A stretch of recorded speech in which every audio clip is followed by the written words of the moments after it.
भास्कर जाधव यांनी भरत गोगावलेंवरती हल्लाबोल केलाय। भास्कर जाधवांनी गोगावले आणि थोरवेंचा समाचार घेतलेला आहे। गोगावले थोरवेंवरती जाधवांनी शेलक्या शब्दात टीका केली आहे।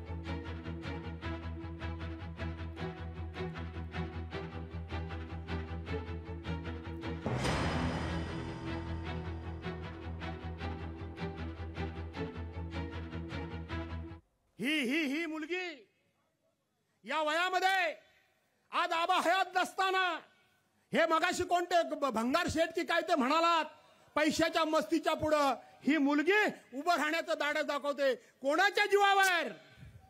तुमच्या जीवावर ना। मग आपण विकलं जायचं पैशाला नाही ना।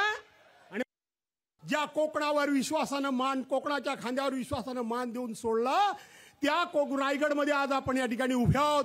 आणि म्हणून हे भंगार शेठ असतील, नाही तर तिकडे ते आणखीन कोण टेबलावर नाच करणारे नाचे असतील, नाहीतर लोकसभेला उभा राहणारा उद्या हंता माणूस असेल। या सर्वांचं पाणीपत करा।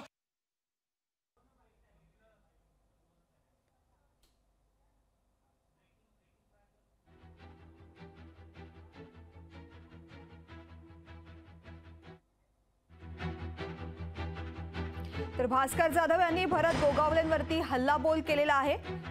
भास्कर जाधवांनी गोगावले आणि थोरवेंचा चांगलाच समाचार आपल्या भाषणामधून घेतलाय। गोगावले आणि थोरवेंवरती जाधवांनी शेलक्या शब्दामध्ये टीका केलेली आहे। भास्कर जाधव यांनी भरत गोगावलेंवरती हल्लाबोल केलेला आहे। रायगडमधल्या सभेमध्ये बोलताना त्यांनी हा हल्लाबोल केलेला आहे। भास्कर जाधवांनी गोगावले आणि थोरवे या दोघांचाही शेलक्या शब्दामध्ये समाचार घेतलाय।